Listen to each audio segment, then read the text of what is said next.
ভারতীয় গোয়েন্দা সংস্থা রয়ের যিনি প্রধান, সাম্প্রতিককালে তিনি বাংলাদেশ সফর করেছেন। সরকারের পক্ষ থেকে যেভাবে বলা হয়েছে তাতে যতটুকু জানা গিয়েছে সেটি হলো যে এটি একটি রুটিন ওয়ার্ক।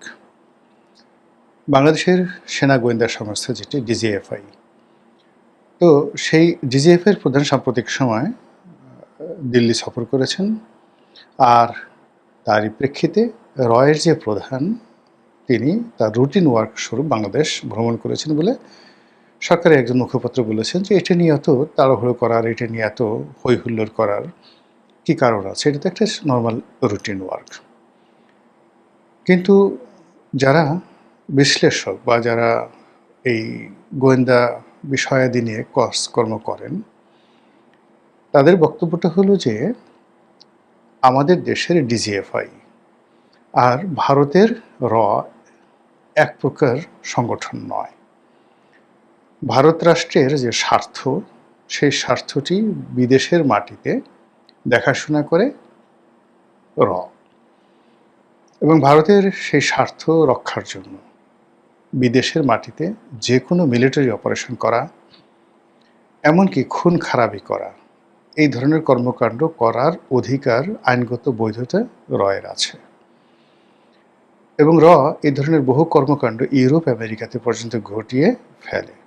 সাম্প্রতিক সময়ে কানাডাতে এরকম একটা হত্যাকাণ্ড নিয়ে সেই দেশের সরকারের সঙ্গে ভীষণ রকম খারাপ সম্পর্ক হয়েছে মোদী সরকারের।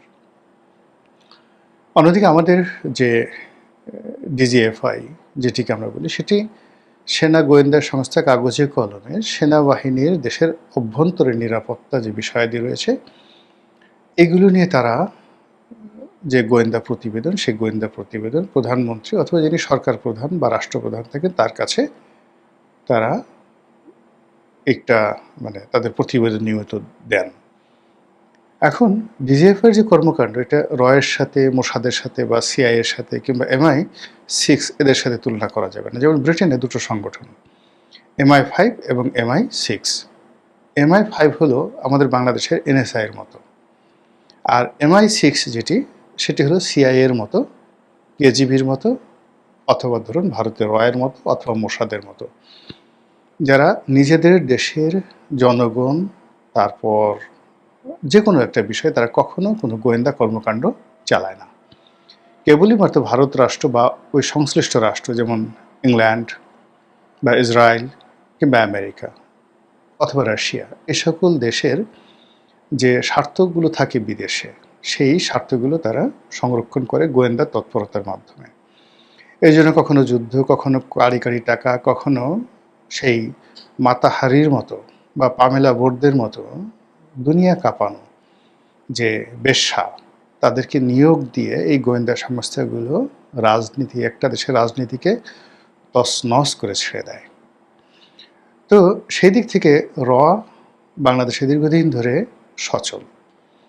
আমাদের দেশে রয়ের এজেন্ট, সিআইএর এজেন্ট, কেজিবি এজেন্ট, এগুলো নিয়ে বহু কর্মকাণ্ড ঘটে। যখন যে সরকার ক্ষমতায় থাকে, যেমন এরশাদ জমানাতে সিআইএর এজেন্ট হওয়াটা একটা বিরাট গর্বের বিষয় ছিল। বহু মানুষ বুক ফুলিয়ে চলতো এবং বলতো আমরা সিআইএর এজেন্ট। আসলে তারা কোনো কালে সিআইএর এজেন্ট ছিল কি ছিল না সেটা পরের ব্যাপার, কিন্তু এই যে তারা বলতো যে আমরা সিআইএর এজেন্ট, এতে কিন্তু মানুষ খুব ভয় পেত। আবার শেখ হাসিনার জমানাতে যদি কেউ বলতো আমরা রয়ের এজেন্ট, বা আমাদের সঙ্গে দাদারদের ভালো সম্পর্ক রয়েছে, সে সরকারি অফিসে, বেসরকারি অফিসে নিদারুণ একটা, যাকে বলা হয় তোয়াজ তদবির করার মতো একটা যোগ্যতা সে অর্জন করে ফেলত। এখন ডক্টর মোহাম্মদ ইউনূসের জমানা থেকে আজ অবধি মূলত সিআইএ, কেজিবি, MI6 থেকে শুরু করে মোসাদ, এই যে গোয়েন্দা সংস্থাগুলোর যে তৎপরতা গত 2 বছর যাবৎ জনগণের উপর প্রভাব বিস্তার করেনি। অর্থাৎ জনগণ কেউ মোসাদের এজেন্ট হতে চায়নি, সিআইএর এজেন্ট হতে চায়নি, রয়ের এজেন্ট হতে চায়নি। আর অন্যদিকে যেটা হলো, রাজনৈতিক সরকারের আমলে এই সংগঠনগুলোর সত্যিকার অর্থে রাষ্ট্রীয় যে কর্তা ব্যক্তিগুলো আছেন, তারা কখনো বাংলাদেশে ওইভাবে তোড়জোড় করে এসেছেন এরকম ঘটনা আমরা শুনিনি। কিন্তু শেখ হাসিনার পতনের পরে বিভিন্ন গোয়েন্দা সংস্থার, তারপর বিভিন্ন দেশের সামরিক বাহিনীর কর্মকর্তা, সাবেক কর্মকর্তা, থিঙ্ক ট্যাঙ্ক, তারা দলে দলে যেভাবে বাংলাদেশে আসছেন, এতে করে আমাদের যারা শান্তিপ্রিয় মানুষ, আমরা সঙ্গত কারণে ভীত সন্ত্রস্ত হয়ে পড়েছি। আমরা জেনে গেছি ইতিমধ্যে যে আমাদের দেশের যে ক্ষমতার পট পরিবর্তন, এটি আমেরিকার মাস্টার প্ল্যানে হয়েছে। আমরা জানি যে মার্কিন ডিপ স্টেট, সেই ডিপ স্টেটের বাংলাদেশের যে চ্যাপ্টার, এটা বাস্তবায়ন করার জন্য আমেরিকা সিআইএকে ব্যবহার করেছে, মোসাদকে ব্যবহার করেছে, ভারতের রকে ব্যবহার করেছে, এমনকি আইএসআইকে ব্যবহার করেছে। তারা বিভিন্ন জঙ্গি সংগঠনকে ব্যবহার করেছে, বিদেশ থেকে জঙ্গিদেরকে বাংলাদেশে ভাড়া করে এনেছে, অস্ত্র এনেছে। এই কথাগুলো ধীরে ধীরে বেরোচ্ছে। আজ আমেরিকান অ্যাম্বাসির যে আয়নাঘর বা তাদের যে সেফ হাউস বা তাদের যে মগজ ধুলাই কেন্দ্র, এই কথাগুলো খুব দ্রুত চলে আসছে। তো যখন রাজনীতিতে খুব উথাল পাথাল চলছে, অর্থনীতি রীতিমতো তছনছ হয়ে গেছে, স্মরণকালে সবচেয়ে ভয়াবহ জ্বালানির সংকটে আমরা আছি। আর এই জ্বালানি সংকটের মূলত অর্থনৈতিক। আমাদের মানে প্রায় 23 থেকে 24,000 মেগাওয়াট বিদ্যুৎ উৎপন্ন করার মতো বিদ্যুৎ প্ল্যান্ট আমরা তৈরি করে রেখেছি। কিন্তু এগুলো যে চালানোর জন্য যে রানিং ক্যাপিটাল দরকার, সেই রানিং ক্যাপিটাল সরকারের নেই।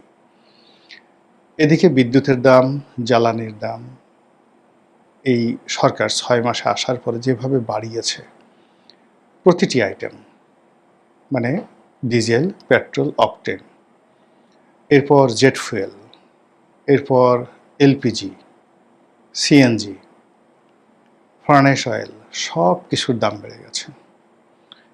গ্রামগঞ্জে মানুষের মধ্যে হাহাকার। একদিকে তারা বিদ্যুৎ পাচ্ছে না, অন্যদিকে বিদ্যুতের যে মূল্য বৃদ্ধি, তার সঙ্গে সঙ্গে মিটার কারসাজি এবং যেভাবে বিদ্যুতের বিল নিয়ে লঙ্কাকাণ্ড ঘটছে, তার প্রেক্ষিতে অলমোস্ট এভরিডে সারা বাংলাদেশে কোথাও না কোথাও অপ্রীতিকর ঘটনা ঘটে যাচ্ছে। বিএনপি যখন ক্ষমতা আসে, কতগুলো জিনিস তাদেরকে তাড়া করে। যেমন ধরুন এই বিদ্যুৎ নিয়ে সমস্যা। বিগত সরকারের আমলে বিএনপি যখন ক্ষমতা ছিল 2001 থেকে 2006 সনে, তখন এই যে বর্তমান বিদ্যুৎ মন্ত্রী, তার অধীনে মাত্র কত 3800 বা 3900 মেগাওয়াট টোটাল আমাদের ক্যাপাসিটি ছিল। তারপর বিদ্যুতের দাবিতে কানসাটে সে বিরাট হত্যাকাণ্ড হয়েছিল। সারের দাবিতে যে কৃষক বিদ্রোহ, তার উপর গুলি চলেছিল। এই জিনিসগুলো কেন যেন বারবার ঘুরে ঘুরে বিএনপির জমানাতে আসে, অতীতে এসেছে, আবার এইবারও ঠিক একই ঘটনা ঘটে চলেছে। 2 নম্বর হলো যে বিএনপির উপরে সবসময় একটা জঙ্গিবাদ ভর করে। সেটি এ যাবৎকালে বিএনপি যতবার ক্ষমতায় এসছে, ততবারই জঙ্গিবাদ, মৌলবাদ, র্যাডিক্যাল ইসলাম বলতে যা বোঝায়, এই শক্তিগুলো সরকারের উপর একটা ভূতের মতো আসর করে রেখেছিল বিভিন্ন সময়টিতে। এবং এইবার অতীতের যে কোনো সময়ের চাইতে এই ইসলামিস্ট যারা আছে, তাদের প্রভাব সরকারের উপর বেশি। সরকার তাদেরকে ভয় পাচ্ছে এবং সরকার মানে এক পক্ষকে দমন করার জন্য অপর পক্ষকে যেভাবে কাছে নিয়ে আসে, তাতে করে পুরো রাজনীতি, অর্থনীতি, প্রশাসন সব কিছু এলোমেলো হয়ে গেছে।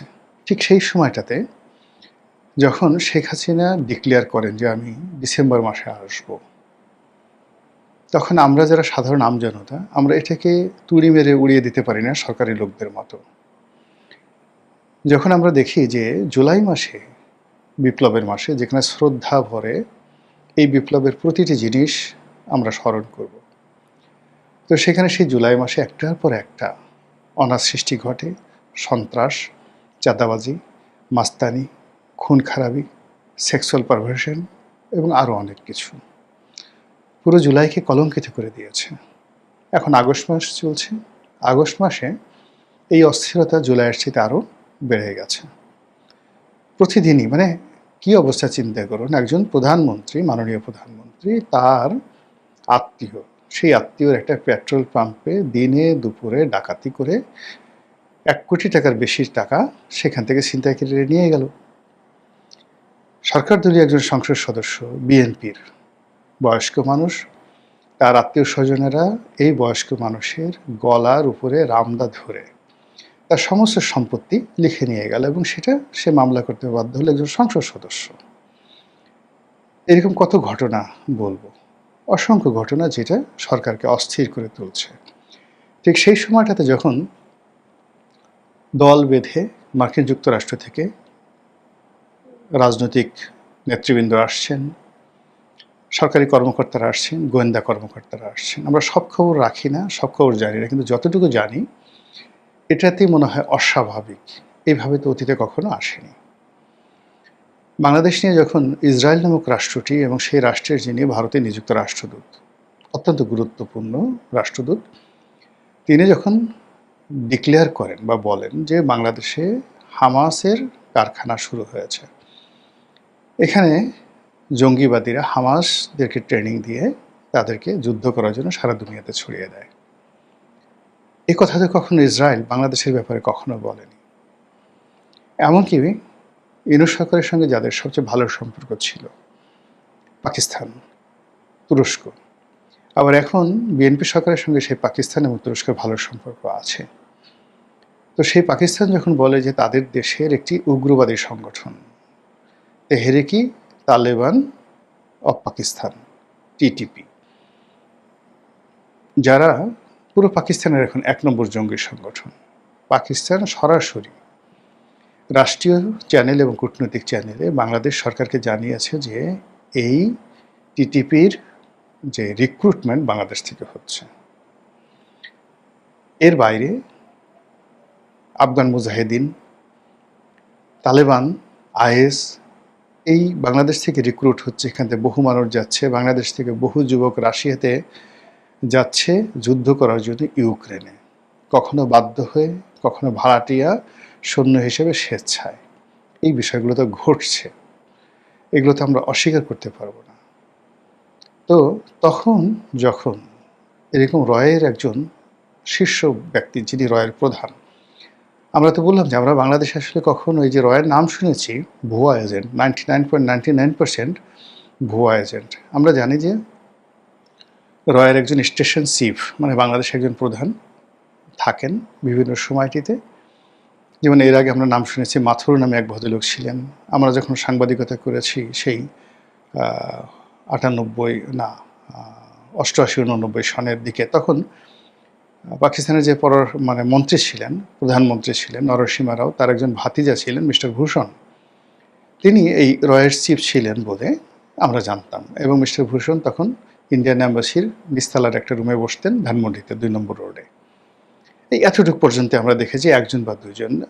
কিন্তু তারা যে সত্যিকার অর্থে রয়ের এজেন্ট কিংবা তারা যে ভারতের পররাষ্ট্র মন্ত্রণালয়ের কর্মকর্তা নন, এটা আমরা বলতে পারবো না, কিন্তু আমরা জানতাম রয়ের এজেন্ট। কিন্তু একেবারে সরাসরি ফেজ অফ করে দিয়ে, যেভাবে আমরা অজিত দোভালকে চিনি, যেভাবে আমরা জয়শঙ্করকে চিনি, এইভাবে প্রথম ভারতীয় যে গোয়েন্দা সংস্থার রয়ের যে প্রধান ব্যক্তি, তার চেহারা মোবারক দেখলাম। তিনি বাংলাদেশে আসলেন, ইন্তেজাম করলেন, এবং সেই খবর আমরা গুরুত্ব সহকারে সব পত্রপত্রিকা প্রকাশ করলাম। এটা তো স্বাভাবিক না, এটা তো জিয়াউর রহমান সাহেবের আমলে হয়নি, এরশাদের আমলে হয়নি, বেগম জিয়ার আমলে হয়নি, শেখ হাসিনার আমলে হয়নি। কাজে এই যে যখন এই অপারেশন চালাচ্ছে, সঙ্গতকারী তাদের কন্টেম্পোরারি আইএসআই একইভাবে বাংলাদেশে গুরুত্ব দেবে, চীন একইভাবে গুরুত্ব দেবে, কেজিবি গুরুত্ব দেবে, কেননা তাদের বৃহত্তম ইনভেস্টমেন্ট 1,20,000 কোটি টাকার প্রকল্প এবং পরমাণু কর্মসূচি, নিউক্লিয়ার পাওয়ার, এটি রূপপুরে হচ্ছে। কাজে সেজন্য তাদের গোয়েন্দা উপস্থিতি, মিলিটারি উপস্থিতি একেবারে ম্যান্ডেটরি এখানে। অন্যদিকে যেভাবে মার্কিন রাষ্ট্রদূত ঘুরে বেড়াচ্ছে, এই কখন বরিশালের পেয়ারা মার্কেটে যাচ্ছে, কখনো কক্সবাজারে যাচ্ছে, এই যে তার যে যাকে বলা হয় মুভমেন্ট, এটাও আমাদের কাছে স্বাভাবিক মনে হচ্ছে না। অন্যদিকে দীনেশ ত্রিবেদী একজন পলিটিক্যাল লিডার, মন্ত্রী পদমর্যাদায় বাংলাদেশের রাষ্ট্রদূত রূপে কাজ করছেন ভারতের পক্ষে।